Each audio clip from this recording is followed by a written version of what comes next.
চন্দ্রপুর গ্রামে একটা অলিখিত নিয়ম ছিল, কেউ রাত 2টার পর বাইরে যাবে না, কারণ তখন বাতাস ভারী হয়ে যায় আর দূর থেকে ভেসে আসে এক নারীর কণ্ঠস্বর। আমাকে কি শুনতে পাচ্ছ? এসো, আমার কাছে এসো। এই কণ্ঠস্বর শুনলেই বিপদ, যেই একবার শুনবে সে ধীরে ধীরে বদলে যেতে থাকবে। শ্রাবণ ছিল গ্রামের এক সাহসী তরুণ। সে এসব ভূতের গল্প বিশ্বাস করত না। একদিন দুই বন্ধু মিলে গল্প করছিল। শোন বন্ধু, এসব ভুটভুট কিছু হয় না, বুঝছিস? এগুলো মানুষের ভুল ধারণা।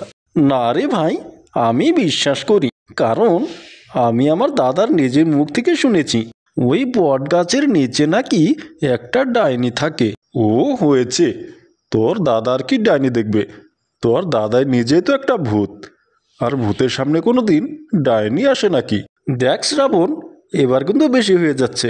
আরে ছাড় না, এমনি বললাম। চল বাড়ি যাই, নাহলে পর আবার দেখা গেল তোর ডাইনি এসে গেছে। কিন্তু একদিন এক রাতে সে ইচ্ছা করেই গ্রামের শেষ প্রান্তে একটা পুরনো বটগাছের নিচে গিয়ে বসে। ঠিক 2টা বাজতেই বাতাস ভারী হয়ে গেল, ঠান্ডা অনুভূত হতে লাগলো। শ্রাবণ, তুমি কি আমাকে শুনতে পাচ্ছ? সে চমকে উঠে চারদিকে তাকালো, কিন্তু কাউকে দেখতে পেল না। শুধু বাতাসের মাঝে সেই নারী কণ্ঠ বাজছিল।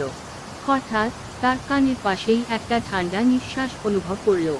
সে সাথে সাথে দৌড় দিল, কিন্তু তার মনে হতে লাগলো কেউ যেন তাকে অনুসরণ করছে। ওরে বাবা রে, মরেছে এবার।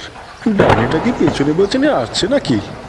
ঘরের দরজা বন্ধ করেও কণ্ঠস্বরটা থামল না। এবার সেটা আরো জোরে বলতে লাগলো। পালিয়ে যাবে কোথায়?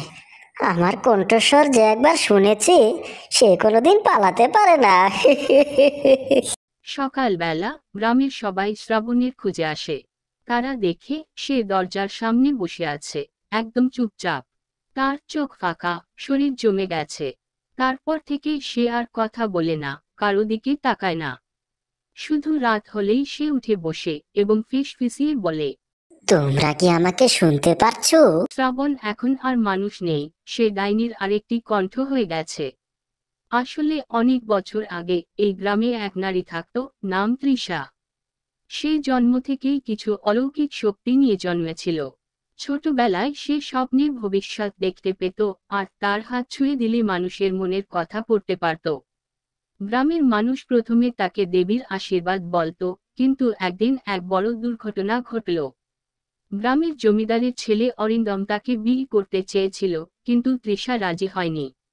অপমানিত হয়ে জমিদার তাকে ডাইনির অপবাদ দিয়ে ঘোষণা করল। ও যদি আমার না হয়, তাহলে আর কারোরও হবে না।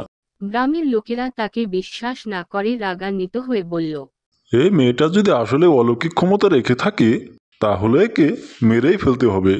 সেই রাতে সবাই মিলে তাকে ধরে নিয়ে গেল সেই পুরনো বটগাছের নিচে। তৃষা চিৎকার করছিল, কাঁদছিল আর বলছিল, আমি নির্দোষ, আমি কিছু করিনি, আমায় ছেড়ে দাও। কিন্তু কেউ শুনল না। তাকে খুঁটির সঙ্গে বেঁধে আগুন ধরিয়ে দিল। মরার আগে তার চোখ ছিল রাগে লাল, আর সে একটা শেষ কথা বলল। আমি মরে গেলেও আমার কণ্ঠস্বর থাকবে। আমি তোমাদের ভুলতে দেব না। একদিন তোমরা সবাই আমার মতোই কষ্ট পাবে। তারপর থেকেই প্রতি রাত 2টায় সেই অভিশপ্ত কণ্ঠস্বর ভেসে আসে। শ্রাবণের বাবা গ্রামের পুরোহিতের কাছে গেলেন।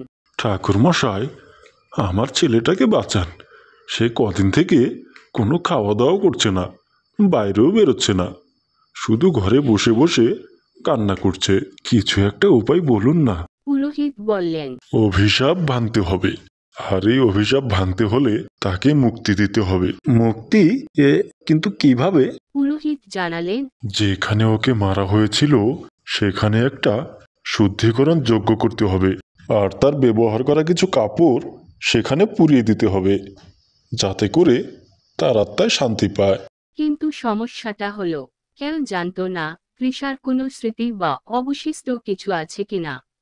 শ্রাবণের বন্ধু রিয়া বলল। আমি শুনেছি তৃষার একটা লাল ওড়না ছিল, আর সেটা সে অনেক পছন্দ করত। সেটা হয়তো কোথাও আছে এখনো। রিয়া অনেক খোঁজাখুঁজি করে জানতে পারল যে সেই পুরনো পোড়োবাড়ির মাটির নিচে একটা পাথরের বাক্স আছে, যেখানে তৃষার কিছু স্মৃতি লুকানো ছিল। শ্রাবণ তখনও কেমন যেন অচেতন ছিল। তাকে নিয়ে সবাই গেল সেই পোড়োবাড়ির সামনে। পুরোহিত যজ্ঞ শুরু করলেন আর সেই ওড়নাটা আগুনে দিলেন। ঠিক তখনই বাতাসে এক বিকট চিৎকার শোনা গেল। না, আমি যেতে চাই না। তোমরা আমাকে মেরেছিলে, আর এখন আমাকে শান্তি দিতে চাও? আমি তোমাদের কাউকে ক্ষমা করব না। শ্রাবণ ধীরে ধীরে উঠে দাঁড়ালো, তার চোখ লাল হয়ে গেল। সে ফিস করে বলল। তোমরা কি আমাকে শুনতে পাচ্ছ? সবার গা শিউরে উঠল। ডাইনির আত্মা এখন শ্রাবণের শরীর দখল করে নিয়েছে। পুরোহিত দ্রুত মন্ত্র পড়তে লাগলেন। আগুন আরো বড় হয়ে উঠল। রিয়া কাঁদতে কাঁদতে বলল। তৃষা দিদি, তুমি দয়া করে চলে যাও না। আমরা তখন তোমার উপরে অন্যায় করেছিলাম, কিন্তু সবাই তো দোষী ছিল না। তুমি এভাবে সবাইকে শাস্তি দিতে পারো না। মুহূর্তেই চারপাশ নিস্তব্ধ হয়ে গেল। বাতাস থেমে গেল। শ্রাবণ অজ্ঞান হয়ে পড়ে গেল মাটিতে। পরদিন সকালে শ্রাবণ ধীরে ধীরে জ্ঞান ফিরে পেল। সে আগের সব কথা মনে করতে পারছিল, কিন্তু এখন তার মাথায় কোনো কণ্ঠস্বর নেই। গ্রামবাসীরা বিশ্বাস করল যে অভিশাপ শেষ হয়েছে। তো বন্ধুরা, আজকের মতো বিদায় নিচ্ছি। ভালো থাকবেন, সুস্থ থাকবেন, দেখা হবে পরবর্তী ভিডিওতে।